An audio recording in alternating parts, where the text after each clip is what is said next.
Straight ലൈനിലേക്ക് സ്വാഗതം. ഇന്ത്യയുടെ ചരിത്രത്തിൽ, ഇന്ത്യൻ ഹിസ്റ്ററിയിൽ ഒരു അടിക്കുറിപ്പായിട്ട് പോലും ശ്രീനാരായണ ഗുരുവില്ല. വാസ്തവത്തിൽ ശ്രീനാരായണ ഗുരു ലോക ഗുരുവാണ്. ഐക്യരാഷ്ട്രസഭയിൽ ഗുരുദേവൻ്റെ ശബ്ദം ഉയർന്നു വരുന്നു. ഗുരു മനുഷ്യത്വത്തിന് പ്രാധാന്യം നൽകി എന്നുള്ളതാണ്. പുതിയ തലമുറ അവരെ ജാതിയുടെയും മതത്തിൻ്റെയും പിടിയിൽ നിന്നൊക്കെ വിട്ട് ഒരാധുനിക ലോകത്തെ സ്വപ്നം കണ്ടുകൊണ്ട് നിൽക്കുന്നവരാണ്. ഇന്ന് ആധ്യാത്മികത വലിയ വിൽപ്പന ചരക്കാണ്. ആത്മീയതയുടെ പേരിൽ ചൂഷണം ചെയ്യപ്പെടുന്നു. ഒരു വിവാഹത്തിന് 10 പേര് മതി എന്നാണ് ഗുരു പറഞ്ഞത്. ഈ രാജ്യത്തുള്ള ഏതൊരു ഹിന്ദുവിനേക്കാൾ ഉപരിയായി ഹൈന്ദവ സിദ്ധാന്തങ്ങൾ ജീവിതത്തിൽ പുലർത്തിപ്പോരുന്ന ഒരാളാണ് അദ്ദേഹം. ക്ഷേത്രത്തിൽ ഇന്ന് യുവാക്കന്മാരെ ഉടുപ്പൂരി ദർശനം ചെയ്യുവാൻ അവർ മടി കാണിക്കുന്നു. പ്രശസ്ത ആധ്യാത്മിക ആചാര്യനും ശിവഗിരി മഠാധിപതിയുമായ ബ്രഹ്മശ്രീ സച്ചിദാനന്ദ സ്വാമിയാണ് നമ്മുടെ ഇന്നത്തെ അതിഥി. നമസ്കാരം ശ്രീ സച്ചിദാനന്ദ സ്വാമി. നമസ്തേ. ഇപ്പോൾ ഈ മാസം 28-ാം തീയതി ഗുരുദേവൻ്റെ ജയന്തിയാണ്, ചതയദിനമാണ്. ഇത്തവണ അത് ഏത് രീതിയിലാണ് ആഘോഷിക്കുന്നത്? ഈ പ്രാവശ്യത്തെ ഗുരുദേവ ജയന്തി കേരളത്തിൻ്റെയും ഭാരതത്തിൻ്റെയും അതിർത്തി വിട്ട് ലോകമൊട്ടാകെ ആഘോഷിക്കാനുള്ള സാഹചര്യം വന്നു ചേർന്നിട്ടുണ്ട്. അങ്ങനെയുള്ള റിപ്പോർട്ടുകളാണ് ശിവഗിരിയിൽ ലഭിച്ചുകൊണ്ടിരിക്കുന്നത്. അതുകൊണ്ട് ആഗോളതലത്തിൽ ഗുരുദേവ ജയന്തി വിജയപ്രദമായി നടത്തുവാൻ സാധിക്കും എന്നുള്ള വിശ്വാസമാണ് ഗുരുദേവ പ്രസ്ഥാനത്തിനുള്ളത്. ശിവഗിരിയിൽ അന്ന് പ്രത്യേക ആഘോഷങ്ങളുണ്ടല്ലോ. ശിവഗിരിയിലെ ഇപ്രാവശ്യത്തെ ആഘോഷ പരിപാടിക്ക് ഗവർണറെയാണ് ക്ഷണിച്ചിരുന്നത്. പക്ഷേ അദ്ദേഹത്തിന് അത്യാവശ്യമായിട്ട് ഗോവയ്ക്ക് പോകേണ്ട ഒരു സാഹചര്യം വന്നതാണ്. ആ സാഹചര്യത്തിൽ സ്പീക്കറെ ശിവയിലേക്ക് വിളിച്ചിരിക്കുകയാണ്. തിരുവഞ്ചൂർ രാധാകൃഷ്ണൻ. ചെമ്പഴന്തിയിലെ മുഖ്യമന്ത്രിയാണ് പങ്കെടുക്കുന്നത്. ശരി. ഇപ്പോൾ പൊതുവെ ശ്രീനാരായണ ഗുരുദേവനെ നേരത്തെ ഒരു നവോത്ഥാന നായകൻ, സാമൂഹിക പരിഷ്കർത്താവ് എന്നൊക്കെയാണ് വിശേഷിപ്പിച്ചിരുന്നത്. പക്ഷേ ഇപ്പോൾ ഇത് ഒരു ലോക ഗുരു, ഒരു സ്പിരിച്വൽ ലീഡർ എന്നുള്ള രീതിയിലേക്ക് വന്നു കഴിഞ്ഞു. അതേക്കുറിച്ച് എന്ത് പറയുന്നു? വാസ്തവത്തിൽ ശ്രീനാരായണ ഗുരു ലോക ഗുരുവാണ്. ഗുരുവിന് കേരളമോ ഭാരതമോ അല്ലെങ്കിൽ ഒരു വിഭാഗം ജനതയോ ഒന്നും പശ്ചാത്തലമായിരുന്നില്ല. മനുഷ്യരെല്ലാം ഒന്ന്, അതാണ് നമ്മുടെ മതം എന്ന് ഗുരു ഉറക്കെ പ്രഖ്യാപിച്ചു. ശ്രീബുദ്ധൻ്റെയും യേശുക്രിസ്തുവിൻ്റെയും മുഹമ്മദ് നബിയുടെയും ഒക്കെ പാരമ്പര്യത്തിൽ ആധുനിക ഭാരതം ലോകത്തിന് സംഭാവന ചെയ്ത ലോക ഗുരുവാണ് ശ്രീനാരായണ ഗുരു. ആ രീതിയിലുള്ള ഒരു ഗുരുദേവൻ്റെ ഒരു പ്രസക്തി ഇപ്പോൾ പ്രത്യേകിച്ചും ശിവഗിരി മഠം കഴിഞ്ഞ വർഷം വത്തിക്കാനിലും എല്ലാം പോയി വലിയ ആഗോള ഈ ഗുരുദേവൻ്റെ ഇതിനെക്കുറിച്ചുള്ള സെമിനാറുകളും മറ്റും മാർപ്പാപ്പയടക്കം പങ്കെടുത്ത ചടങ്ങുകൾ നടക്കുകയുണ്ടായി. ഇപ്പം പിന്നീട് ഓസ്ട്രേലിയ അടക്കമുള്ള പല സ്ഥലങ്ങളിലേക്കും ഇപ്പം ആ രീതിയിലുള്ള പ്രവർത്തനം, എനിക്ക് തോന്നുന്നു സ്വാമിജി അതിൻ്റെ മഠത്തിൻ്റെ പ്രസിഡൻ്റായി വന്ന ശേഷം വലിയ രീതിയിൽ ആഗോളതലത്തിലേക്ക് ഈ പ്രവർത്തനങ്ങൾ വ്യാപിപ്പിക്കാൻ കഴിഞ്ഞു. അതേക്കുറിച്ച് പറയാം. പണ്ട് ഞാൻ പ്രസിഡൻ്റായി 2021 ചാർജ് എടുക്കുമ്പോൾ രാജേഷ് തന്നെ ഒരു ഇൻ്റർവ്യൂവിൽ എന്നോട് ചോദിച്ചു, സ്വാമിയുടെ ഉദ്ദേശ ലക്ഷ്യം എന്താണ്? അപ്പോൾ ഞാൻ പറഞ്ഞത് ഗുരുദേവ ദർശനം ആഗോളതലത്തിൽ പ്രചരിപ്പിക്കുന്നതിനാവശ്യമായ സംവിധാനങ്ങൾ ഏർപ്പെടുത്തും എന്നതാണ്. അതൊരളവ് വരെയെങ്കിലും നിറവേറ്റാൻ സാധിച്ചു എന്നുള്ള സന്തോഷവും തൃപ്തിയുമുണ്ട്. വത്തിക്കാനിൽ വെച്ച് നടന്ന സമ്മേളനം ശ്രീനാരായണ പ്രസ്ഥാനത്തിൻ്റെ ചരിത്രത്തിലെ ഒരു വലിയ സംഭവമാണെന്ന് പറയാം. ശ്രീനാരായണ ഗുരു ലോക ഗുരുവാണെന്ന് ജീവിച്ചിരിക്കുന്ന ക്രിസ്തുവാണ് പോപ്പ് അദ്ദേഹം പ്രഖ്യാപിക്കുക. ആ വാർത്ത ലോക പത്രങ്ങളിൽ, ലോക മാധ്യമങ്ങളിൽ വരികയാണ്. പോപ്പിൻ്റെ പടവും ഗുരുദേവൻ്റെ പടവും വെച്ചിട്ട് ശ്രീനാരായണ ഗുരു ലോക ഗുരു എന്ന പേരിൽ മനുഷ്യത്വത്തിന് പ്രാധാന്യം നൽകിയ വലിയ ഗുരു എന്നുള്ള അർത്ഥത്തിൽ വരികയാണ്. അത് കഴിഞ്ഞതിന് ശേഷമാണ് ശിവഗിരിയിൽ ഞങ്ങൾ നമ്മുടെ ആസ്ട്രേലിയയിലെ MP-മാരെ സ്വീകരിക്കുന്നത്. ആസ്ട്രേലിയയിൽ നിന്ന് ഒരു സംഘം MP-മാർ നമ്മുടെ ഭാരതം സന്ദർശിക്കുന്നു. അതിൽ മലയാള സ്വാമി, ആന്ധ്രയിലെ ഗുരുദേവൻ്റെ ശിഷ്യൻ മലയാള സ്വാമിയുടെ ഒരു ഭക്തനും പിന്നെ ഒരു ഫിനി മാത്യു ഉണ്ടായിരുന്നു, അദ്ദേഹം തിരുവല്ലക്കാരനാണ്. ഇവർ രണ്ടുപേരോട് കൂടി ആലോചിച്ചു ഈ പഠന സംഘത്തെ ശിവഗിരിയിൽ കൊണ്ടുവരാമെന്ന്. അങ്ങനെ അവർ ശിവഗിരി വന്ന് ചർച്ച ചെയ്ത കൂട്ടത്തിൽ ഞാൻ പറഞ്ഞു, ഗുരുവിൻ്റെ ഏകലോക ദർശനവും വത്തിക്കാനിൽ പോപ്പ് നടത്തിയ സമ്മേളനവും കാര്യങ്ങളൊക്കെ പറഞ്ഞപ്പോൾ വലിയ സന്തോഷവും തൃപ്തിയും പ്രകടിപ്പിച്ചു. അപ്പോൾ ഞാൻ പറഞ്ഞു, അങ്ങനെയെങ്കിൽ ഒരു സമ്മേളനം ആസ്ട്രേലിയയിൽ വെച്ച് നടക്കാൻ സാധിക്കുമോ? ഒരു അപ്പീൽ എഴുതി തരാൻ പറഞ്ഞു. അപ്പോൾ തന്നെ അപ്പീൽ എഴുതി കൊടുത്തു. ഒരാഴ്ച കഴിഞ്ഞപ്പം ആസ്ട്രേലിയൻ പാർലമെൻറ്റ് വെച്ച് തന്നെ സമ്മേളനം നടത്താനുള്ള അറിയിപ്പ് കിട്ടി. ഞങ്ങളൊരു സംഘം ആളുകൾ പോയി. അങ്ങനെ ആസ്ട്രേലിയൻ പാർലമെൻറ്റിൽ വെച്ച് അതിഗംഭീരമായ സമ്മേളനം നടന്നു. അതിലുള്ളൊരു പ്രത്യേകത, ഗുരുദേവൻ്റെ സ്മാരക സ്റ്റാമ്പ് അന്ന് അവിടെ റിലീസ് ചെയ്തു ഓസ്ട്രേലിയയിൽ. അതെ. ഇന്ത്യ ഗവൺമെൻറ് 1967 ഇന്ദിരാഗാന്ധി പ്രധാനമന്ത്രി ആയിരിക്കുമ്പോൾ ഒരു സ്മാരക സ്റ്റാമ്പ് ഇറക്കിയിരുന്നു. പിന്നീട് ഗുരുദേവൻ സിലോൺ സന്ദർശിച്ചതിൻ്റെ പേരിൽ ശ്രീലങ്കൻ ഗവൺമെൻറ്റും അങ്ങനെ ഒരു സ്മാരക സ്റ്റാമ്പ് ഇറക്കി. പക്ഷേ ആസ്ട്രേലിയൻ ഗവൺമെൻറ് ഗുരുവിൻ്റെ സ്മാരക സ്റ്റാമ്പ് ഇറക്കി. അത് മാത്രമല്ല, ഞങ്ങൾക്കൊരു അവാർഡ് തന്നു അവിടെ വെച്ച്. ലോക സമാധാനത്തിന് ശിവഗിരി മഠം ചെയ്യുന്ന മതസൗഹാർദ്ദപരമായ കാര്യങ്ങളെ അംഗീകരിച്ചുകൊണ്ട് global harmony award Australian government ഞങ്ങൾക്ക് നൽകിയിട്ടുണ്ടായി. അത് രാജ്യത്തുള്ള മുഴുവൻ ശ്രീനാരായണീയർക്കും, ഓരോ ശ്രീനാരായണീയനും ലഭിച്ച അവാർഡാണ്. മലയാളികൾക്ക് മൊത്തത്തിൽ ലഭിച്ച അവാർഡാണ്. കാരണം അക്ഷരാർത്ഥത്തിൽ ഗുരുദേവനെ ലോക ഗുരുവായി ആസ്ട്രേലിയൻ ഗവൺമെൻറ്റും പ്രഖ്യാപിക്കുകയായിരുന്നു. ഇപ്പോൾ വത്തിക്കാനിലെ സന്ദർശന വേളയിലുണ്ടായ വലിയൊരു ആഹ്ലാദവും പിന്നീട് അതൊരു വിഷമവുമായി മാറിയെന്നൊരു ഫ്രാൻസിസ് മാർപ്പാപ്പയുടെ വിയോഗം. അദ്ദേഹം ശിവഗിരി സന്ദർശിക്കാൻ താല്പര്യം പ്രകടിപ്പിച്ചിരുന്നു. അതെ, ഏറെക്കുറെ ഒരു വർഷത്തിനുള്ളിൽ അവിടെ എത്തുമെന്ന് പറയുകയും ചെയ്തിരുന്നു. അതെ, അത് വസ്തുതയിലൊരു വലിയ നഷ്ടമാണ്. വലിയ നഷ്ടമാണ്. ഞാൻ അദ്ദേഹത്തെ ക്ഷണിച്ചു ശിവഗിരിയിലേക്ക്. അപ്പോൾ അദ്ദേഹം പറഞ്ഞു, പ്രധാനമന്ത്രി മോഡിയും ക്ഷണിച്ചിട്ടുണ്ട്, ഭാരതത്തിൽ വരുമ്പോൾ തീർച്ചയായിട്ടും ശിവഗിരിയിലും വരാമെന്ന് ഉറപ്പ് നൽകിയിരുന്നു. പക്ഷെ അദ്ദേഹത്തിൻ്റെ പെട്ടെന്നുള്ള വിയോഗം നമ്മയെല്ലാം ദുഃഖത്തിലാഴ്ത്തിയ ഒരു സംഭവമാണ്. ഇപ്പോൾ പുതിയ മാർപ്പാപ്പയെ സന്ദർശിക്കുക, അദ്ദേഹത്തെ ക്ഷണിക്കാനും ഒരു അവസരം ഉണ്ടാകും. പുതിയ മാർപ്പാപ്പ ഗുരുവിനെ കുറിച്ച് കാര്യമായിട്ടൊന്നും ധരിച്ചിട്ടുണ്ടാവുകയില്ല. അദ്ദേഹത്തിൻ്റെ ശ്രദ്ധയിൽപ്പെടുത്തണം. പിന്നെ ഞങ്ങളിപ്പോൾ ആലോചിച്ചുകൊണ്ടിരിക്കുന്നൊരു കാര്യം, ഐക്യരാഷ്ട്രസഭയിൽ ഗുരുദേവൻ്റെ ശബ്ദം ഉയർന്നു വരണം. ഗുരുവിൻ്റെ ഏകലോക ദർശനം ഇനിയും മുഴങ്ങിക്കേൾക്കേണ്ടത് ഐക്യരാഷ്ട്രസഭയിലാണ്. അതിനുള്ള ശ്രമം നടത്തുന്നുണ്ട്. നടത്തുന്നുണ്ട്. അതെ. ഇപ്പം ഗുരുവിൻ്റെ കാര്യം എടുത്തു കഴിഞ്ഞാൽ ഒരു ആത്മജ്ഞാനം നേടിയ ശേഷം, അല്ലെ ആ സാക്ഷാത്കാരം കൈവരിച്ച ശേഷം സമൂഹത്തിൻ്റെ കണ്ണീരൊപ്പാൻ വേണ്ടി ഇറങ്ങിയ ഒരു വേദാന്തി കൂടിയാണ് ഗുരു. ആ നിലയ്ക്ക് വേറൊരാളെ കാണാനില്ല. അന്നേരം ഗുരു മുന്നോട്ട് വെച്ച ആ ആശയങ്ങൾ, അത് ഇപ്പോൾ ഏകലോക ദർശനം, ഇപ്പോൾ നമ്മളതിൽ കുറേയധികം മുന്നോട്ട് പോയി. പക്ഷേ എങ്കിലും ശിവഗിരി മഠം അത് പൂർത്തിയാക്കാനായിട്ട് ചെയ്യുന്ന കാര്യങ്ങൾ എന്തൊക്കെയാണ്? വാസ്തവത്തിൽ ഭാരതീയ വേദാന്തികളിൽ ശ്രീനാരായണ ഗുരുവിനെ അനുപമേയനാക്കുന്നത്, ഗുരുവിന് തുല്യനായിട്ടൊരാളെ പറഞ്ഞു വെക്കാനില്ല. അങ്ങനെ ഗുരുവിൻ്റെ വ്യതിരക്തത നിറഞ്ഞു നിൽക്കുന്നത് ഗുരു മനുഷ്യത്വത്തിന് പ്രാധാന്യം നൽകി എന്നുള്ളതാണ്. മറ്റുള്ളവർ തത്വചിന്തയ്ക്കും വേദാന്തത്തിനും പ്രാധാന്യം നൽകിയെങ്കിൽ ഗുരു മനുഷ്യൻ കെട്ടുപോയാൽ പിന്നെ മതം കൊണ്ടും തത്വശാസ്ത്രം കൊണ്ടും ഒരു പ്രയോജനവുമില്ല. അതുകൊണ്ട് മനുഷ്യത്വത്തിൽ അധിഷ്ഠിതമായൊരു ദർശനമാണ് ഗുരു കാഴ്ചവെട്ടത്. വയലാർ രാമവർമ്മ എഴുതിയ ഒരു കവിതയിൽ, ഗുരുവിനെക്കുറിച്ചുള്ളൊരു കവിതയിൽ, മതങ്ങൾക്ക് അതീതനായി മനുഷ്യനെ കണ്ടു, അങ്ങനെയുള്ളൊരു ഗുരു ലോക ചരിത്രത്തിലില്ല എന്ന് സൂചിപ്പിക്കുന്നുണ്ട്. അക്ഷരാർത്ഥത്തിൽ ശരിയായൊരു കാര്യം അതാണ്. പക്ഷേ ഈ കാലയളവിൽ ഗുരുവിൻ്റെ സന്ദേശം വളരെ പ്രസക്തമാകുന്ന ഈ ഘട്ടത്തിൽ സമൂഹത്തിൽ മതസ്പർദ്ധയും ജാതി ചിന്തയൊക്കെ വളർന്നു വരികയല്ലേ, കേരളത്തിലടക്കം? പക്ഷെ അങ്ങനെ പറയാൻ സാധിക്കില്ല. ഇല്ല. പുതിയ തലമുറ അവർ ജാതിയുടെയും മതത്തിൻ്റെയും പിടിയിൽ നിന്നൊക്കെ വിട്ട് ഒരാധുനിക ലോകത്തെ സ്വപ്നം കണ്ടുകൊണ്ട് നിൽക്കുന്നവരാണ്.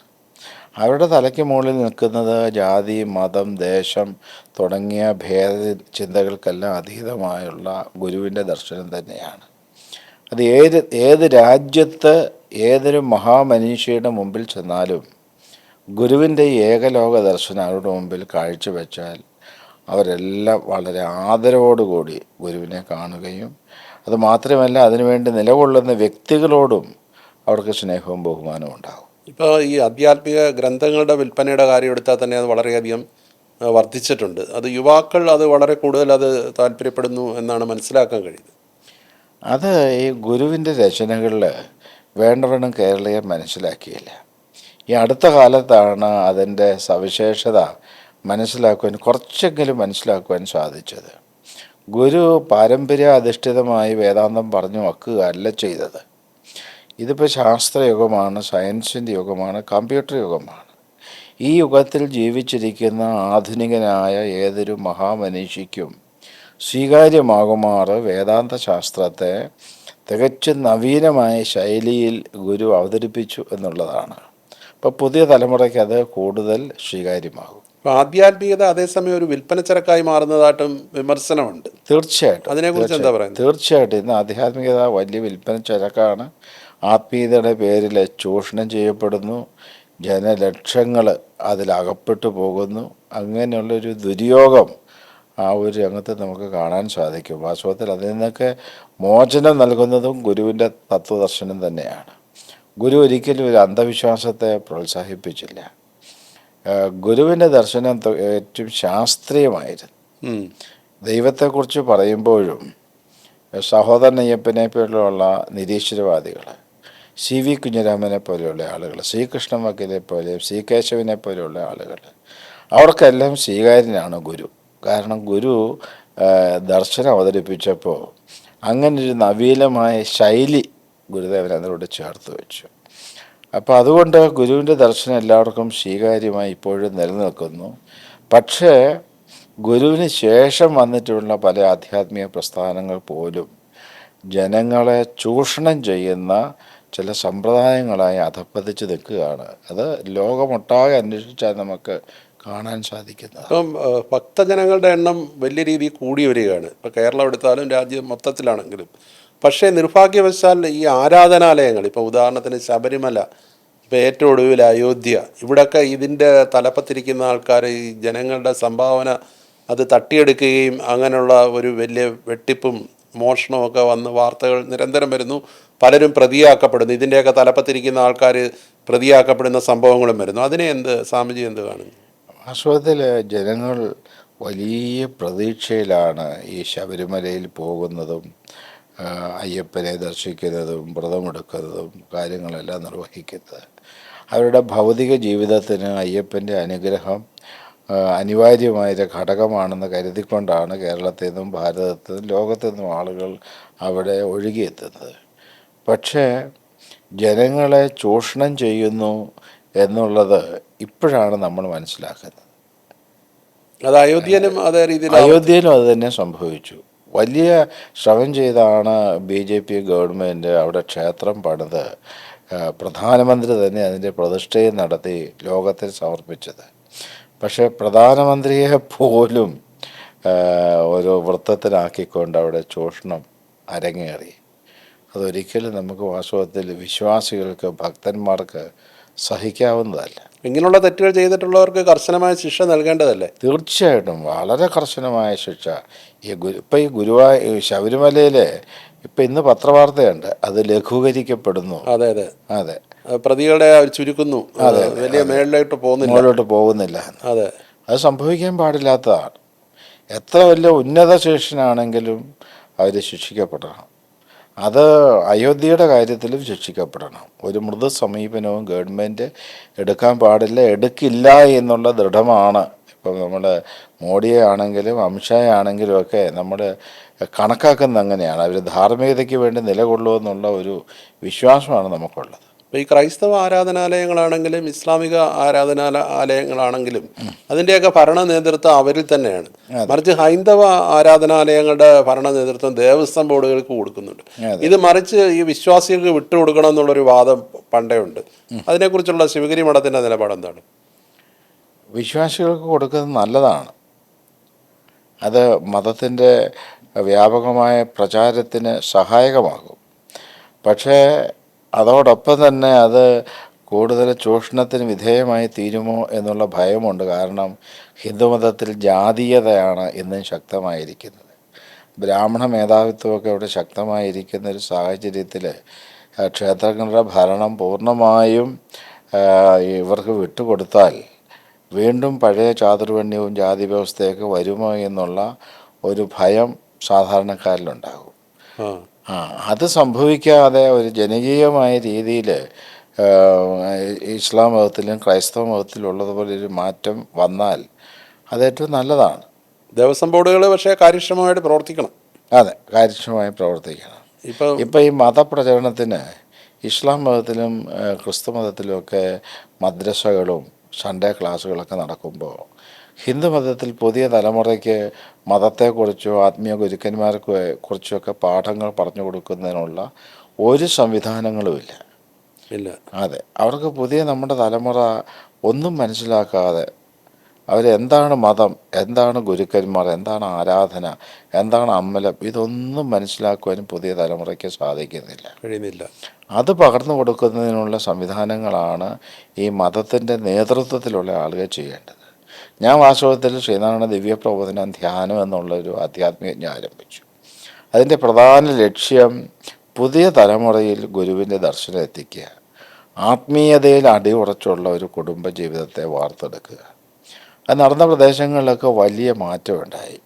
ശ്രീനാരായണ പ്രസ്ഥാനം സുശക്തമാകുന്നതിലും ശിവഗിരിയിലെ തീർത്ഥാടനവും അതുപോലെ ചെമ്പഴന്തിയിലും അരുവിപ്പുറത്തും മരുത്വാമലയിലൊക്കെ ഭക്തജനലക്ഷങ്ങൾ എത്തിച്ചേരുന്നതിലും ഗുരുദേവൻ്റെ പഞ്ചലോഹ വിഗ്രഹം പ്രതിഷ്ഠിച്ച ആരാധനാലയങ്ങൾ ഉണ്ടാകുന്നതിലുമൊക്കെ വലിയ സംഭാവനകൾ ഈ ദിവ്യപ്രബോധന ധ്യാനത്തിലൂടെ ഉണ്ടായി. അത് നടത്തിയ പ്രദേശങ്ങളിലെല്ലാം ജനങ്ങൾക്ക്, ഞാനവിടെ 3-4 ദിവസം ഒരാഴ്ച കാലമൊക്കെ താമസിച്ച് ഗുരുവിൻ്റെ ജീവിതവും ദർശനവും പകർന്നു കൊടുക്കുകയും സംശയങ്ങൾ എന്തെങ്കിലും ഉണ്ടെങ്കിൽ ചോദിക്കാനുള്ള അവസരം കൊടുക്കുകയും അവരിലൊരാളായിട്ട് ഞാൻ ജീവിക്കുകയും ചെയ്യും. അപ്പോൾ ആ ജനതയ്ക്കൊരു വലിയ സമാശ്വാസമാണ് നൽകുന്നത്. പൊതുവെ പക്ഷേ സമൂഹത്തിൽ ഈ വിവാഹ മോചനങ്ങൾ വർദ്ധിച്ചു വരുന്നു. വിവാഹം കഴിഞ്ഞ ഉടൻ തന്നെ ഭാര്യയും ഭർത്താവും വേർപിരിയുന്നു. ഭാര്യയെ സ്വർണത്തിൻ്റെയും മറ്റും പേരിൽ, സ്ത്രീധനത്തിൻ്റെ പേരിൽ കൊലപ്പെടുത്തുന്നു. ഇത്തരം വാർത്തകൾ എല്ലാ ദിവസവും കൂടിക്കൂടി വരുന്നുണ്ട്. സമൂഹത്തിന് എന്താ പറ്റിയത്? ഇത് ഏറ്റവും കൂടുതൽ സംഭവിക്കുന്ന ഹിന്ദു മതത്തിലാണ്. ആ, വാസ്തവത്തിൽ അതിന് സാംസ്കാരികമായിട്ടുള്ളൊരു പശ്ചാത്തലം കൂടിയുണ്ട്. അതിൽ ഇസ്ലാം മതത്തിലും ക്രൈസ്തവ മതത്തിലുമൊക്കെ അവരുടെ പുരോഹിതന്മാർ, അച്ഛന്മാരും മൗലവിമാരുമൊക്കെ ആവശ്യമായ പാഠങ്ങൾ പകർന്നു കൊടുത്ത് അവരുടെ കുടുംബജീവിതത്തെ ഭദ്രമാക്കുന്നതിന് ആവശ്യമായ സാരഗർഭമായ ഉപദേശങ്ങൾ അവർക്ക് ലഭിക്കാറുണ്ട്. ഹിന്ദു സൊസൈറ്റിയിൽ അതില്ല. അതുകൊണ്ട് ഈ കുടുംബ ബന്ധങ്ങൾ പെട്ടെന്ന് ശിഥിലമായി പോകുന്നു. അല്ല, പൊതുവേ പക്ഷേ ഇതര മത, ഇപ്പോൾ ഇസ്ലാം മതത്തിലും ക്രൈസ്തവ മതത്തിലും ഒക്കെ അത്തരം വിവാഹമോചനങ്ങൾ നടക്കുന്നുണ്ട്. ഉണ്ട്. പക്ഷെ ഇത്ര വ്യാപകമായിട്ടില്ല എന്ന് തോന്നുന്നു. ഇപ്പം ശിവഗിരിയിലിടയ്ക്ക് പ്രീ മാരേജ് കൗൺസിലിങ്ങോ അങ്ങനെയുള്ള കാര്യങ്ങളൊക്കെ ഉണ്ടായിരുന്നല്ലോ. ഉണ്ട്. അതിപ്പോഴും ഉണ്ട്. അതിപ്പോഴും ഉണ്ട്. അതിൽ ആൾക്കാർ ഞങ്ങളൊരു വർഷത്തിൽ 2-3 കോഴ്സ് നടത്തും. ആ കോഴ്സിന് കുട്ടികൾക്കും മുതിർന്നവർക്കും പ്രത്യേകം കോഴ്സുകളുണ്ട്. അതിൽ ഗുരു ഉപദേശിച്ചിട്ടുള്ള സ്ത്രീധനം കൊടുക്കുകയും വാങ്ങുകയും ചെയ്യുന്നത് സന്താനങ്ങളെ വാങ്ങുകയും വിൽക്കുകയും ചെയ്യുന്നതിന് തുല്യമാണ് തുടങ്ങിയ കാര്യങ്ങളും, പിന്നെ ഉത്തമമായ കുടുംബജീവിതത്തിന് എങ്ങനെയാണ് ഗുരുവിൻ്റെ ഉപദേശം ഫലവത്താകുന്നത്, ഈ കാര്യങ്ങൾ നമ്മൾ പകർന്നു കൊടുക്കാറുണ്ട്. അതുപോലെ വിവാഹ ധൂർത്ത് വർദ്ധിച്ചു വരികയല്ലേ? അതെ. ഇപ്പം വിവാഹ ചടങ്ങുകളിൽ തന്നെ ഭയങ്കര ആഡംബരമായിട്ടുള്ള ഇത്, സ്വർണത്തോടുള്ള കമ്പം, അതുപോലെ തന്നെ ഇപ്പോൾ ചില വിവാഹ ചടങ്ങുകളിൽ ഇപ്പോൾ ദൈവദശകം പാടുന്നതിന് പുറമെ വേറെ ഒരു പ്രസംഗങ്ങൾ, ഇത്തരം കാര്യങ്ങളൊക്കെ ആവശ്യമുണ്ട്. വിവാഹത്തിൽ ഗുരുദേവൻ വ്യക്തമായ മാർഗനിർദ്ദേശം നൽകിയെങ്കിലും നമ്മുടെ സമൂഹത്തിനത് വേണ്ടവണ്ണം ഉൾക്കൊള്ളാനും മനസ്സിലാക്കാനും ഒന്നും സാധിക്കാതെ പോയി. വിവാഹം മാത്രമല്ല, വിവാഹ നിശ്ചയം തന്നെ ഒരു ധൂർത്തായിട്ട് മാറിപ്പോയിരിക്കുന്നു. അമിതമായിട്ട് മത്സ്യമാംസങ്ങളൊക്കെ ഉപയോഗിക്കുകയും ലഹരി പദാർത്ഥങ്ങൾ ഉപയോഗിക്കുകയൊക്കെ ചെയ്യുന്ന രീതിയിലേക്ക് നമ്മുടെ വിവാഹാദി ചടങ്ങുകൾ ഒക്കെ തരം താന്നു പോയി. ചില ആചാര അനുഷ്ഠാനങ്ങൾ സമൂഹത്തിൻ്റെ പുരോഗതിക്ക് ഏറ്റവും ആവശ്യമാണ്. ഇപ്പം നമ്മുടെ വ്യാസൻ പറയും, ആചാരപ്രഭോ ധർമ്മസ്യ പ്രഭുരച്യുത. അതായത് ജീവിതത്തിന് വിജയമുണ്ടാകണമെങ്കിൽ ധർമ്മം പ്രകാശിക്കണം. ധർമ്മം പ്രകാശിക്കുന്നത് ഗുരുക്കന്മാരിലൂടെ, അവരുടെ ഉപദേശത്തിലൂടെയാണ്. ആ ഗുരുക്കന്മാരുടെ ഉപദേശങ്ങൾ ആചരിച്ച് അനുഷ്ഠിക്കുമ്പോൾ അവരുടെ ജീവിതത്തിൽ ധർമ്മം പ്രകാശിക്കും. അത് ജീവിത വിജയത്തിന് ആവശ്യമാണ്. ഈ ഒരു കാര്യത്തെ വെച്ചുകൊണ്ടാണ് ഞാൻ വാസ്തവത്തിൽ ചിങ്ങം 1 മുതൽ കന്നി 9 വരെ ഉള്ള കാലയളവ് ശ്രീനാരായണ മാസാചരണം ധർമ്മചര്യ യജ്ഞം എന്ന പേരിൽ ഒരു പദ്ധതി ഇട്ടിട്ട് ഇപ്പോഴത് നടന്നു വരികയാണ്. അപ്പം അത്രയും ദിവസം പ്രാർത്ഥനാനിർഭരമായ ജീവിതം നയിക്കുക, കഴിവതും ഈ മത്സ്യവും മാംസവും മദ്യമൊക്കെ ഉപേക്ഷിക്കുക, രാവിലെ എഴുന്നേറ്റ് അടിച്ച് നനച്ച് കുളിച്ച് പ്രാർത്ഥിക്കണം, ഈശ്വര ആരാധന എല്ലാ ഗൃഹങ്ങളിലും ഹൃദയങ്ങളിലും എത്തിക്കണം തുടങ്ങിയ ഗുരുദേവൻ്റെ ഉപദേശങ്ങൾക്ക് മൂല്യം നൽകിക്കൊണ്ട് കുറച്ചുകൂടെ ആഴത്തെ പ്രവർത്തിക്കുക. വിവാഹ ചടങ്ങുകൾ തന്നെ ഗുരുദേവൻ അത് വളരെ ലളിതമായി നടത്തണമെന്ന് പറഞ്ഞിട്ടില്ലേ? അതെ, തീർച്ചയായിട്ടും. ഒരു വിവാഹത്തിന് 10 പേര് മതി എന്നാണ് ഗുരു പറഞ്ഞത്. വധുവരന്മാർ, അവരുടെ 2 കൂട്ടുകാർ, അവരുടെ മാതാപിതാക്കൾ, അങ്ങനെ 8 പേര്, പിന്നെ അവരുടെ ഒരു കൂട്ടുകാരൻ, പിന്നെ 10ാമത്തെ ആൾ വിവാഹം നടത്തി കൊടുക്കുന്ന ആൾ. അത്ര ആവശ്യമുള്ള അത്രയും മതി. പക്ഷെ ആ വാക്കാരും പാലിക്കാറില്ല. ശിവഗിരി നടക്കുന്നുണ്ട് അങ്ങനെയുള്ള വിവാഹങ്ങൾ. ശിവഗിരിയിൽ അത്തരം വിവാഹങ്ങൾ നടക്കുന്നുണ്ട്. നടക്കുന്നുണ്ട്. അങ്ങനെയുള്ള വിവാഹങ്ങൾക്ക് ശിവഗിരി മഠം പ്രോത്സാഹനവും നൽകുന്നുണ്ട്. ശിവഗിരി അത് ജാതി മത വ്യത്യാസമില്ലാതെ ശിവഗിരി നടത്തുന്നുണ്ട്. ഇപ്പം ശിവഗിരിയിൽ ഒരു സർവ്വമത പ്രാർത്ഥനാലയം സ്ഥാപിക്കുമെന്ന് പറഞ്ഞാൽ അത് വാസ്തവത്തിൽ ഒരു വലിയ ആശയമാണ്. ഞാൻ ആശയമായിട്ട് മുന്നോട്ട് വന്നപ്പോൾ അത് അംഗീകരിക്കപ്പെടുകയല്ല, വിമർശിക്കുകയാണ് ശ്രീനാരായണ സമൂഹത്തിൽ തന്നെ ഉണ്ടായത്. കാരണം അങ്ങനെയൊന്നും ഉണ്ടായിക്കഴിഞ്ഞാൽ ഇപ്പം ഈ വഖഫ് ബോർഡ് അങ്ങനെയൊക്കെ സംവിധാനങ്ങളുണ്ടല്ലോ, അവരൊക്കെ അവകാശം ഉന്നയിക്കും ശിവഗിരിയിൽ. പിന്നെ നമ്മുടെ സ്ഥാനം തന്നെ നമുക്ക് നഷ്ടമായി പോകുമെന്നുള്ള ഒരു പരിഭ്രാന്തി സാധുക്കളായ ഗുരുഭക്തന്മാരുടെ ഇടയിലുണ്ടായി. വാസ്തവത്തിൽ ശിവഗിരിയിൽ ഒരു സർവ്വമത പ്രാർത്ഥനാലയം ആവശ്യമാണ്. കാരണം ശിവഗിരിയുടെ നിയന്ത്രണത്തിലുള്ള ഒരു പ്രാർത്ഥനാലയം ശിവഗിരിയിൽ അങ്ങനെ ഏകമത വിശ്വാസത്തോടു കൂടി നിലനിൽക്കുമ്പോൾ ലോകത്തിൽ നിന്ന് ഏത് മതവിശ്വാസികൾ വന്നാലും അവരുടെ സങ്കല്പം അനുസരിച്ച് അവിടെ പ്രാർത്ഥിക്കുകയോ ധ്യാനിക്കുകയോ ചെയ്തു കഴിഞ്ഞാൽ അവർ പോകട്ടെ. ഇപ്പം ലോകം ഒട്ടാകെ ശിവഗിരിയുടെ ഗുരുവിൻ്റെ ദർശനം എത്തിക്കാൻ അത് വളരെ സഹായകമായ ഒരു കാര്യമാണ്. പക്ഷേ സർവ്വമതസ്ഥർ ഇപ്പോഴും വന്ന് പ്രാർത്ഥിക്കുന്നു. മാത്രമല്ല, വേറൊരു കാര്യം കൂടിയുണ്ട്. ഗുരുവിന് ഒരു സുഹൃത്തായി, ഗുരുവിനിൽ നിന്നും വളരെയേറെ ആധ്യാത്മിക കാര്യങ്ങളൊക്കെ മനസ്സിലാക്കുകയും ചെയ്ത ഒരു മൗലവി ഈ ചിറകീഴിലുണ്ടായിരുന്നു. കൂടെ ഗുരുവിനെ വന്ന് കണ്ടുപോകുമായിരുന്നു. അദ്ദേഹത്തിന് പ്രായമേറി കഴിഞ്ഞപ്പോൾ ഒരു ദിവസം വന്നിട്ട് പറഞ്ഞു, ഗുരു ഇനി ഞാൻ വരത്തില്ല, എനിക്ക് പ്രായമേറി, അതുകൊണ്ട് ഞാനിനി വരാനായിട്ട് എനിക്ക് സാധിക്കുന്നില്ല. അപ്പോൾ ഗുരു പറഞ്ഞു, മൗലവി ശിവഗിരി തന്നെ താമസിച്ചോളൂ എന്ന് പറഞ്ഞപ്പോൾ എനിക്ക് ദിവസവും പ്രാർത്ഥിക്കണം. അപ്പോൾ ഗുരു അരുളി ചെയ്തു, അതിനെന്താ, നിങ്ങൾക്ക് പ്രാർത്ഥിക്കാൻ വേണ്ടി നാം ഒരു പള്ളി പണിത് തരാം ശിവഗിരി തന്നെ. അത് നമ്മുടെ വാടയിൽ സദാശിവൻ എഴുതിയ ജീവചരിത്രത്തിലുണ്ട്. അതെ. അപ്പോൾ ഗുരു അത്ര വിശാല ആശയനായിരുന്നു. ഇപ്പോൾ കഴിഞ്ഞിടയ്ക്ക് നമ്മുടെ ശിവഗിരിയിലെ ഗുരുവിനെ കുറിച്ച് ധാരാളം പ്രസംഗിക്കുന്ന ഒരു സിദ്ദിഖ് മാസ്റ്ററുണ്ട്. നന്നായിട്ട് ഗുരുവിനെ കുറിച്ച് പഠിച്ചിട്ടുണ്ട്. അപ്പം അദ്ദേഹം ശിവഗിരി വന്നപ്പോൾ ഒരു പ്രസംഗമൊക്കെ നടത്തി. ഉച്ചയായപ്പോൾ ഞാൻ വർക്കല പള്ളിയിലേക്ക് പോവുകയാണ്. ഒരു വെള്ളിയാഴ്ച ദിവസമാണ്. അപ്പോൾ ഞാൻ ചോദിച്ചു, എന്താണ്, പ്രാർത്ഥിക്കാനുള്ള സമയമായി. ഞാൻ പറഞ്ഞു, ശിവഗിരിയിൽ ഇരുന്ന് പ്രാർത്ഥിക്കാം. അപ്പോൾ എവിടെ പ്രാർത്ഥിക്കും? അപ്പം ഞാൻ പർണശാല, അവിടുത്തെ പ്രാർത്ഥനാലയം പർണശാലയാണ്, പർണശാല തുറന്നു കൊടുത്തു, താങ്കൾക്ക് ഇവിടെ ഇരുന്ന് പ്രാർത്ഥിക്കാം.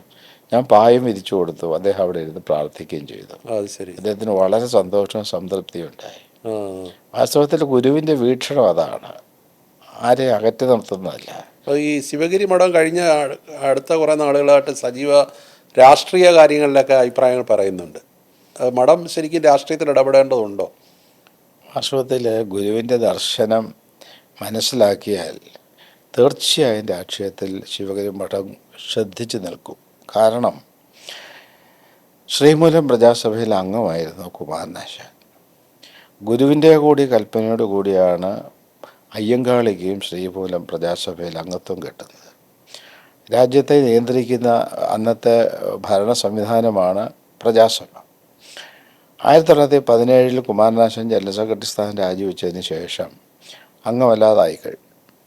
പിന്നീട് മത്സരിച്ച് ജയിച്ചു വരാം. ആശാൻ കൊല്ലത്തെ സ്ഥാനാർത്ഥിയായി നിന്ന് മത്സരിക്കുന്നു. ഗുരുദേവൻ ശിഷ്യനായ സത്യവ്രത സ്വാമിയെ കൊല്ലത്ത് പറഞ്ഞയച്ചു. കുമാരനാശാൻ ജയിക്കുന്നതിന് വേണ്ടി ഇലക്ഷൻ പ്രചാരണം നടത്തണം. സത്യവ്രത സ്വാമി അതിനുവേണ്ടി പ്രവർത്തിച്ചു. പക്ഷേ ആശാൻ ജയിച്ചില്ല. പിന്നീട് TK മാധവൻ ശിവഗിരി വന്നു. 2 സമ്മേളനം, ഒന്ന് കാക്കിനാഡയിൽ നടക്കുന്ന കോൺഗ്രസ് സമ്മേളനം, രണ്ടാമത് ബെൽഗാമിൽ നടക്കുന്ന കോൺഗ്രസ് സമ്മേളനം. ഈ രണ്ടിലും പോകുന്നതിന് വേണ്ടി ടി കെ മാധവൻ വരുമ്പോൾ ഗുരു അരുളി ചെയ്തു, മാധവൻ അവിടെ ഇവിടെ 3 ദിവസം താമസിക്കാൻ പറഞ്ഞു. എന്നിട്ട് ഗുരു ടി മാധവനോട് പറഞ്ഞു, 3 കാര്യങ്ങൾ അവിടെ പ്രമേയമായി അവതരിപ്പിച്ച് പാസ്സാക്കണം. ഒന്ന് സഞ്ചാര സ്വാതന്ത്ര്യം, ഒന്ന് ക്ഷേത്രപ്രവേശനം, ഒന്ന് അയിത്തോച്ചാടനം. അത് അവിടെ മാധവൻ ചർച്ച ചെയ്യുകയും പാസ്സാക്കുകയും ചെയ്യുന്നുണ്ട്. അന്ന് അതിന് മാധവൻ്റെ കൂടെ ഗുരുദേവൻ അയക്കുന്നത് ഗുരുദേവൻ്റെ പ്രതിനിധിയായി സത്യവ്രതസ്വാമിയാണ്. അത് മാത്രമല്ല, തിരുവിതാംകൂറിലെ ആദ്യത്തെ തൊഴിലാളി സംഘടന അത് സ്ഥാപകൻ വേണമെങ്കിൽ ഗുരുവാണെന്ന് പറയാം. കാരണം ആലപ്പുഴയിൽ ഒരു സായിപ്പിൻ്റെ കമ്പനി ജോലിക്കാരായിരിക്കുന്ന പിന്നോക്കക്കാർക്ക് വേണ്ടവണ്ണം അവർക്ക് ശമ്പളം കിട്ടുന്നില്ല. അപ്പോൾ ഗുരു ആലപ്പുഴയിൽ എഴുന്നള്ളിയപ്പോൾ ഗുരുവിനോട് വന്ന് തൊഴിലാളികൾ ദുഃഖം പറഞ്ഞപ്പോൾ ഗുരു അരുളി ചെയ്തു, ഇനി തൊഴിലാളികളുടെ കാലമാണ് വരാൻ പോകുന്നത്, തൊഴിലാളികളുടെ സംഘടന ഉണ്ടാക്കണം. വാടപ്പുറം ബാവ എന്നുള്ളൊരാൾ രംഗപ്രവേശനം ചെയ്തു. ഗുരുദേവനോട് തന്നെ ഈ സത്യവ്രതസ്വാമിയെ തന്നെ അയച്ചു കൊടുത്തു. അന്ന് ഏറ്റവും പ്രഗത്ഭനും വലിയ പ്രാസംഗികനും സംഘാടകനും ഒക്കെ സത്യവ്രതസ്വാമിയാണ്. സത്യവ്രതസ്വാമി അവിടെ ചെന്ന് ഈ തൊഴിലാളികൾക്ക് വേണ്ടി സംസാരിക്കുകയും തിരുവിതാംകൂർ ലേബർ യൂണിയൻ എന്ന പേരിൽ സംഘടന ഉണ്ടാകുകയും ചെയ്തു. ഇതൊക്കെ ഗുരുദേവൻ്റെ രാഷ്ട്രീയ ഇടപെടലുകളാണ്. അതിനുശേഷം സത്യത്തിൽ രാഷ്ട്രീയത്തിൽ അല്പസ്വല്പമെങ്കിലും ഒരു മേൽക്കോയ്മ സൃഷ്ടിച്ചെടുക്കാൻ ശ്രീ ആർ ശങ്കറിന് സാധിച്ചു. പക്ഷെ അടുത്ത കാലത്ത് വന്നപ്പോൾ ശ്രീനാരായണ സമൂഹം മുച്ചൂടും രാഷ്ട്രീയമായി തള്ളപ്പെട്ടു. അവർ ചോരയും നീരും കൊടുത്ത് വളർത്തിയ പ്രസ്ഥാനത്തിൽ അവരാരുമല്ലാതായി തീർന്ന ദുരവസ്ഥയുണ്ടായി. ഇപ്പോൾ 2ാം നിര നേതാക്കന്മാർ പോലും ഈ LDFിലും UDFിലും ഇല്ല എന്നുള്ളത് കേവലമായ സത്യമാണ്. അതുകൊണ്ടാണ് ഇത്തവണ തെരഞ്ഞെടുപ്പിന് മുന്നോടിയായിട്ട് സ്വാമിജി അഭിപ്രായം പറഞ്ഞത്. SNDP യോഗത്തിൻ്റെ ഭാഗത്ത് നിന്ന് ചില ഇടപെടലും കാര്യങ്ങളൊക്കെ ഉണ്ടായി. അപ്പോൾ ഒരു ആധ്യാത്മിക കേന്ദ്രം എന്ന നിലയിൽ ശിവഗിരിയിൽ നിന്ന് അങ്ങനെ ശബ്ദമുണ്ടായ കുറേ കൂടെ ശ്രദ്ധിക്കപ്പെടുമെന്ന് മനസ്സിലാക്കിയാണ് ഞാൻ അതിനുവേണ്ടി ശബ്ദിച്ചത്. അത് കുറേയൊക്കെ പ്രയോജനപ്പെട്ടു. MLAമാർ 1 നിന്ന് 9 പിന്നീട് മന്ത്രിമാർ 2 എന്നുള്ളത് 3 പട്ടികജാതി പട്ടികവർഗം കൂടെ ചേർന്നപ്പോൾ 5 മന്ത്രിമാരിപ്പോൾ ഉണ്ട്. പക്ഷെ ഇപ്പോഴും സാമൂഹ്യനീതി അകലെയായിരിക്കുന്നു. അതാണ് വാസ്തവം. അതെ. അടുത്തിടെ ഉണ്ടായ മറ്റൊരു വിവാദം എന്ന് പറയുന്നത്, ഇപ്പോൾ ശിവഗിരിയിൽ ആർക്കും വരാം, ഗുരുസമാധി തൊഴാം, പക്ഷേ മന്നത്താചാര്യൻ്റെ അവിടെ സമാധിയിലേക്ക് കയറണമെങ്കിൽ അനുവാദം വേണമെന്നുള്ളതിനെ ചൊല്ലി വലിയൊരു വിവാദമുണ്ടായി. എന്തു പറയുന്നു? അത് വാസ്തവത്തിൽ സുകുമാരൻ നായർ അത് ചെയ്യാൻ പാടില്ലായിരുന്നു. സുകുമാരൻ നായർ മന്നത്തിൻ്റെ ആ കുടീരത്തിൽ എല്ലാവർക്കും ഒരുപോലെ പ്രവേശനം കൊടുക്കേണ്ടതാണ്. അതൊരു ക്ഷേത്രമൊന്നും അല്ലല്ലോ, ഒരു സാംസ്കാരിക കേന്ദ്രമാണല്ലോ. അപ്പം അത് ദർശിക്കാൻ വേണ്ടി വരുന്ന ആൾ, ഇന്ത്യൻ വൈസ് പ്രസിഡന്റ് വന്നപ്പോൾ പ്രവേശനം ഇല്ല എന്ന് പറഞ്ഞപ്പോൾ അത് വാസ്തവത്തിൽ അക്ഷരാർത്ഥത്തിൽ തന്നെ ആളുകളെ വിഷമിപ്പിച്ചൊരു സംഭവമാണ്. അദ്ദേഹം പറഞ്ഞ അവിടെ നായ്ക്കളെയൊക്കെ കയറ്റി മണപ്പിക്കും, അങ്ങനെയൊക്കെയാണ്. അതൊന്നും ഇല്ലാതെ തന്നെ കാര്യങ്ങൾ നീക്കാവില്ല. ഇന്ത്യൻ ഉപരാഷ്ട്രപതിയല്ലേ വരുന്നത്. ശിവഗിരിയിൽ ഇവരെല്ലാവരും വന്നിട്ടുണ്ടല്ലോ. ശിവഗിരിയെ സംബന്ധിച്ച് എല്ലാവരെയും ഒരുപോലെ 2 കൈ നീട്ടി സ്വീകരിക്കും. ഇപ്പം ഈ കഴിഞ്ഞ ദിവസം നമ്മളുടെ തങ്ങൾ ശിവഗിരി വന്നിരുന്നു. സാദിഖ് അലി തങ്ങൾ വന്നു. അപ്പം അദ്ദേഹം അതും ഒരു വിവാദമായി. അദ്ദേഹം വന്നു കഴിഞ്ഞപ്പോൾ അദ്ദേഹത്തെ കോൺഗ്രസ്സുകാർ മാലയിട്ട് സ്വീകരിച്ചു, മുസ്ലിം ലീഗുകാർ ഒരു പച്ച ഷാൾ അണിയിച്ച് സ്വീകരിച്ചു, മഠത്തിൽ നിന്നും അദ്ദേഹത്തിന് ഒരു മഞ്ഞ ഷാള് പുതപ്പിച്ച് സ്വീകരിച്ചു. അദ്ദേഹം രാവിലെ 11:30 വരുമെന്നാണ് പറഞ്ഞിരുന്നത്.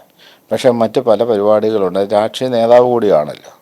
ശിവഗിരിയിലെത്തിയപ്പോൾ 2 മണിയായി. അപ്പോൾ സ്വീകരിച്ച് ഞങ്ങൾ സംഭാഷണമൊക്കെ കഴിഞ്ഞപ്പോൾ ഇനി ഭക്ഷണം കഴിക്കാം. അങ്ങനെ മഠത്തിലെ ഭക്ഷണം പ്രസാദമായിട്ട് അദ്ദേഹം സ്വീകരിച്ചു. വൈദ്യമഠത്തിൽ പോയി നമസ്കരിച്ചു. അദ്ദേഹം മടങ്ങുകയും ചെയ്തു. എന്തുകൊണ്ട് സമാധി പോയില്ലെന്നുള്ളതാണ് ആളുടെ ചോദ്യം. ഈ സമാധി മന്ദിരം ഒരു 12:30 ആവുന്നതിന് അടയ്ക്കും. അതെ, പിന്നെ തുറക്കുന്ന 4:30 മണിക്കാണ്. അപ്പോൾ അദ്ദേഹത്തിന് അതുവരെ നിൽക്കാനുള്ള സമയമില്ല. കൊല്ലത്ത് വേറെ ഒരു പ്രോഗ്രാമും ഉണ്ട്. ഞാൻ പോയിക്കോട്ടെ എന്ന് ചോദിച്ച് അനുവാദം വാങ്ങിയാണ് അദ്ദേഹം പോയത്. അത് ശരി. പക്ഷെ അത് നമ്മുടെ ചാനലുകളിൽ നമ്മുടെ വാട്സാപ്പിലൊക്കെ ഈ സൈബർ സേനയോ വേറെ ആരൊക്കെയോ വലിയ വിവാദമാക്കി. അത് വാസ്തവത്തിൽ ചെയ്യാൻ ആവശ്യമില്ലാത്ത വിവാദം. മാത്രമല്ല ഈ തങ്ങളെ പോലെയുള്ള ആള് അദ്ദേഹം ഒരു വലിയ ഒരു ജനകീയനാണ്. നമ്മുടെ വത്തിക്കാനിൽ നടന്ന സ്വർണ്ണ സമ്മേളനത്തിൽ അദ്ദേഹം വന്നിരുന്നു. അതുപോലെ ഞങ്ങൾ ലണ്ടനിൽ വെച്ച് നടത്തിയ സമ്മേളനമുണ്ട്, അതിലും അദ്ദേഹം വന്നിരുന്നു. ശിവഗിരി തന്നെ കേരള കൗമുദി 2-3 വർഷങ്ങൾക്ക് മുമ്പ് ഓണാഘോഷം സംബന്ധിച്ചൊരു ചർച്ച വെച്ചിരുന്നു. അത് നമ്മുടെ വൈദ്യമഠത്തിൻ്റെ മുറ്റത്ത് വെച്ചായിരുന്നു. അദ്ദേഹം വന്നല്ലോ. അതെ അതെ അതെ അതെ, അങ്ങനെ വിശാല മനസ്സുള്ള ആളാണ് അദ്ദേഹം. ഇപ്പൊ തന്നെ സ്വാമിജി നേരത്തെ തൊട്ടേ പറയുന്നുണ്ട് ഗുരുവായൂർ അമ്പലത്തിൽ യേശുദാസിനെ പ്രവേശിപ്പിക്കണമെന്ന്. പക്ഷെ അത് ഇനിയും നടക്കുന്നില്ലല്ലോ. അത് വാസ്തവത്തിൽ ഗുരുവായൂർ അമ്പലത്തിൽ ഒരു ദിവസം ഞാൻ പോകും, ഗോപകുമാരനെ കാണുമെന്നൊക്കെ അദ്ദേഹം പാടിയെങ്കിലും അദ്ദേഹത്തിന് നിരാശയാണ് ഇപ്പോഴും ഉള്ളത്. അദ്ദേഹത്തിന് അവസരം കൊടുക്കുന്നില്ല. മതവിശ്വാസികൾ പറയുന്നത് അദ്ദേഹം ഞാൻ ഹിന്ദുവാണെന്ന് എഴുതി കൊടുക്കണം എന്നാണ്. എന്ത് ബാലിശമായ അഭിപ്രായമാണ്. വാസ്തവത്തിൽ ഈ യേശുദാസിൻ്റെ ജീവിതം എടുത്ത് പരിശോധിച്ചാൽ ഈ രാജ്യത്തുള്ള ഏതൊരു ഹിന്ദുവിനേക്കാൾ ഉപരിയായി ഹൈന്ദവ സിദ്ധാന്തങ്ങൾ ജീവിതത്തിൽ പുലർത്തിപ്പോരുന്ന ഒരാളാണ് അദ്ദേഹം. അദ്ദേഹത്തോടൊക്കെ ഒരു ഇത് എഴുതി തരണമെന്ന് പറയുന്നത് തന്നെ ബാലിശമല്ലേ. തീർച്ചയായിട്ടും അദ്ദേഹം ഈ മൂകാംബികയിൽ പോയി വർഷം തോറും പ്രാർത്ഥന ചൊല്ലാറുണ്ടല്ലോ, സംഗീത കച്ചേരി നടത്താറുണ്ടല്ലോ. ശിവഗിരി പോലെയുള്ള സ്ഥലങ്ങളിലൊക്കെ അദ്ദേഹം നമ്മൾ ക്ഷണിക്കാതെ തന്നെ ശിവഗിരിയിലേക്ക് വന്ന് പോയിട്ടുണ്ട്.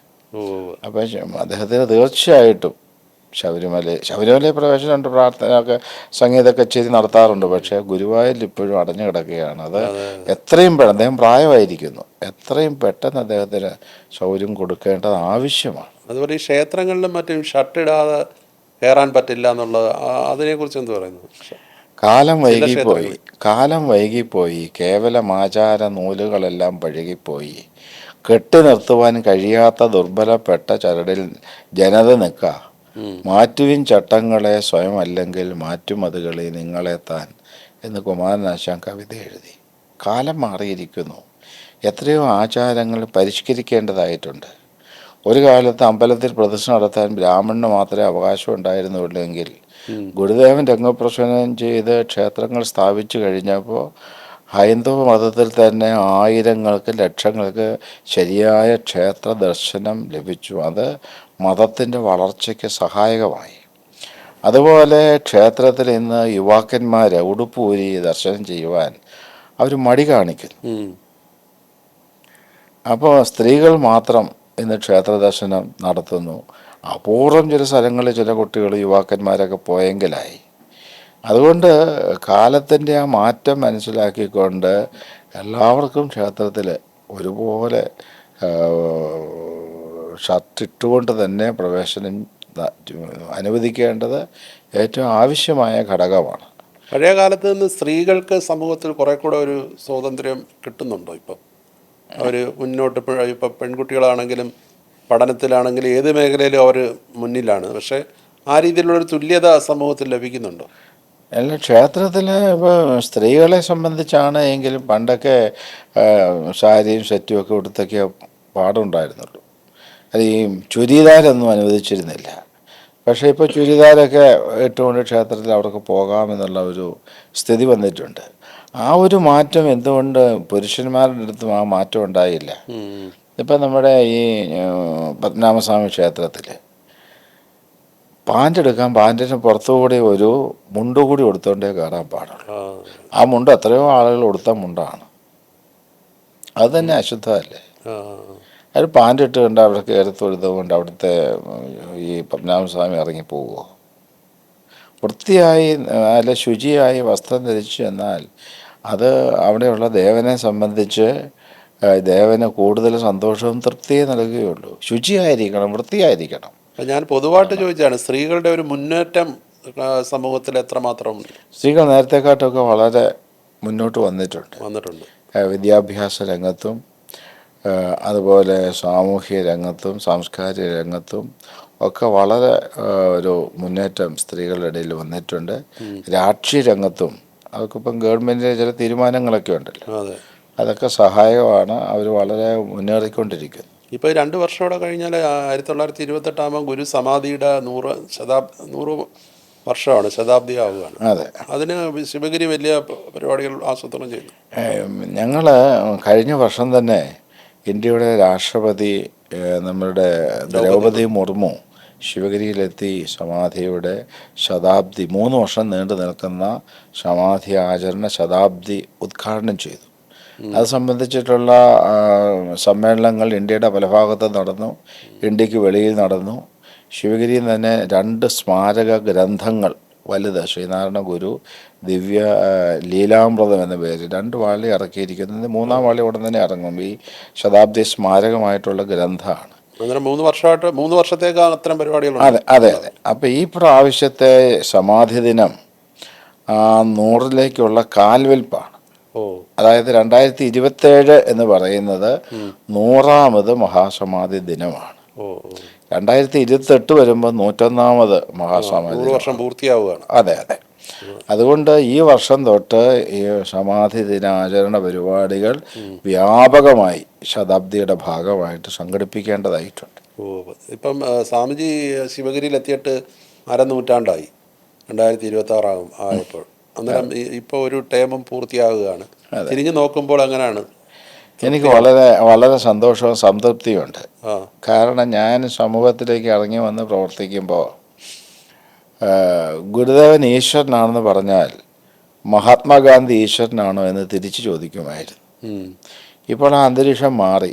ശ്രീനാരായണ ഗുരു പിന്നെ ഒരു ലോക ഗുരുവായി, ഒരു പരമഗുരുവായി, എങ്ങനെയാണോ ക്രിസ്തുവിനെ ലോകം ദൈവമായിട്ട് ആരാധിക്കുന്നത്, അതുപോലെ ഗുരുവിനെയും ദൈവമായിട്ട് ആരാധിക്കാം എന്നുള്ള ചിന്ത വ്യാപകമായി. ഗുരുവിൻ്റെ ആരാധനാലയങ്ങൾ ഉയർന്നു വന്നു. നവോത്ഥാന നായകൻ എന്നതിനപ്പുറത്ത് ശ്രീനാരായണ ഗുരു ലോക ഗുരുവാണെന്നുള്ള സ്ഥിതി വന്നു. SNDP യോഗം തുടങ്ങി ഗുരുദേവ പ്രസ്ഥാനങ്ങളൊക്കെ കൂടുതൽ ഗുരുദേവ സന്ദേശ പ്രചരണത്തിൽ ഊന്നി നിന്ന് പ്രവർത്തിക്കുന്ന സാഹചര്യങ്ങളൊക്കെ സൃഷ്ടമായി. ശിവഗിരി തീർത്ഥാടന മഹാമഹം ശക്തമായി. മാസം തോറുമുള്ള ചതയവ്രത അനുഷ്ഠാനം കേരളത്തിലും ഇന്ത്യയിലും ലോകത്തും അത് വ്യാപകമായി. അതെല്ലാം വാസ്തവത്തിൽ ഈ ദിവ്യപ്രബോധന ധ്യാനത്തോടു കൂടി ആരംഭിച്ച സമ്പ്രദായമാണ്. എനിക്ക് വളരെ സന്തോഷവും സംതൃപ്തിയുമുണ്ട്. ചാരിതാർത്ഥ്യമാണുള്ളത്. അതെ അതെ അതെ അതെ അതെ. പക്ഷെ ഇനിയും കുറേയേറെ മുന്നേറാനുണ്ട്. മുന്നേറാനുണ്ടെന്ന് വെച്ച് കഴിഞ്ഞാൽ കേരളത്തിൽ തന്നെ, ഇന്ത്യയിൽ തന്നെ പ്രധാനപ്പെട്ട ചില സംരംഭങ്ങളിൽ ഗുരു വിസ്മരിക്കപ്പെടുന്നു. ഇവിടുത്തെ പാഠ്യപദ്ധതിയിൽ ഇന്നും ഗുരുവിൻ്റെ കൃതികൾ വേണ്ടവണ്ണം പാഠ്യ വിഷയമാകുന്നില്ല. സംസ്കൃതം, മലയാളം, തമിഴ് എന്നീ ഭാഷകളിലായിട്ട് ഗുരു എഴുതിയ കൃതികൾ പാഠ്യവിഷയമാകണം. ഇപ്പോൾ ഗുരുദേവനും CV കുഞ്ഞിരാമനുമായി നടന്നൊരു സംവാദമുണ്ട്. ആ സംവാദം വാസ്തവത്തിൽ ഗുരുവിൻ്റെ ദർശനം വളരെ ഭംഗിയായിട്ട് അവതരിപ്പിക്കുന്നതാണ്. അത് കോളേജ് ലെവലിലേക്ക് പാഠ്യവിഷയമാക്കിയാൽ മതത്തെ സംബന്ധിച്ച്, മതത്തിൻ്റെ ഏകത സംബന്ധിച്ച് വ്യക്തമായ അവബോധം സമൂഹത്തിന് കിട്ടും. മതത്തിൻ്റെ പേരിലുള്ള തീവ്രവാദ പ്രവർത്തനങ്ങൾക്കൊക്കെ ഒരു ഉപശമനം ഉണ്ടാകും. ഇതൊക്കെ പഠിപ്പിക്കേണ്ടത് ഏറ്റവും ആവശ്യമാണ്. അതുപോലെ ഇന്ത്യയുടെ ചരിത്രത്തിൽ, ഇന്ത്യൻ ഹിസ്റ്ററിയിൽ ഒരു അടിക്കുറിപ്പായിട്ട് പോലും ശ്രീനാരായണ ഗുരുവില്ല. ശ്രീരാമകൃഷ്ണ പ്രസ്ഥാനവും തിയോസഫിക്കൽ സൊസൈറ്റി, ആര്യ സമാജവും ബ്രഹ്മസമാജവും പ്രാർത്ഥനാ സമാജവും ഒക്കെ ഇന്ത്യയിലെ നവോത്ഥാന പ്രസ്ഥാനങ്ങളായി അറിയപ്പെടുമ്പോൾ ശ്രീനാരായണ പ്രസ്ഥാനത്തെ ഒരു ഇന്ത്യൻ നവോത്ഥാനത്തിൽ ഒരു അടിക്കുറിപ്പായിട്ട് പോലും ചേർത്തിട്ടില്ല ചരിത്രകാരന്മാർ. അതിനൊക്കെ മാറ്റം വരണം. നമ്മുടെ ശശി തരൂർ ഇപ്പോൾ ഒരു പുസ്തകം എഴുതി, അത് ശിവേരിയുടെ പ്രേരണ കൊണ്ട് അദ്ദേഹം ആ പുസ്തകം എഴുതി. അതിനകത്ത് കുറേ സ്കലിതങ്ങളൊക്കെ വന്നിട്ടുണ്ട്. പക്ഷേ ആ പുസ്തകം ദേശീയ തലത്തിൽ കുറേ ശ്രദ്ധിക്കപ്പെടും. മറ്റ് ജനവിഭാഗങ്ങളുടെ ഇടയിലേക്ക് ഗുരുവിൻ്റെ ജീവിതവും ദർശനവും ഒക്കെ കുറേ ഇറങ്ങി ചെല്ലുമെന്നുള്ളൊരു വിശ്വാസം നമുക്കുണ്ട്. അതാണ് ഇനി അടുത്ത ദൗത്യം. അതെ അതെ. ഇന്ത്യയിലൊട്ടാകെ ഗുരുവിൻ്റെ സന്ദേശ പ്രചരണം കൂടുതൽ വ്യാപകമാക്കണം. സ്കൂൾ, കോളേജ് പാഠ്യതലത്തിൽ ഗുരു പഠന വിഷയമാകണം. അപ്പോൾ അങ്ങനെ നടക്കട്ടെ. എല്ലാ ആശംസകളും. വലിയ സന്തോഷ കാര്യത്തിൽ കേരളം അത് ചെയ്തു പോരുന്ന സേവനത്തെ ഞാൻ വലുതായിട്ട് കാണുന്നുണ്ട്. കാരണം ഗുരുവിൻ്റെ ജയന്തിയും ഗുരുവിൻ്റെ സമാധിയും വരുമ്പോൾ മാത്രമല്ല, 365 ദിവസവും കേരളമതയെ സംബന്ധിച്ച് ഗുരുദേവ സന്ദേശ പ്രചരണത്തിൽ ശ്രദ്ധയുണ്ട്. ഞാൻ പറയാറുണ്ട്, എൻ്റെ ലേഖനങ്ങൾ ധാരാളം കേരളമതി വരും. SNDP യോഗം ജനറൽ സെക്രട്ടറി 2 ലേഖനം ഒരു മാസത്തിൽ വരും. അതുപോലെ മറ്റ് സന്ദർഭങ്ങൾ, മറ്റ് സാംസ്കാരിക ഗുരുവിൻ്റെ ശിഷ്യന്മാരെ സംബന്ധിച്ചുള്ള പഠനങ്ങളൊക്കെ കേരളമതയിൽ ലേഖനങ്ങൾ വരും.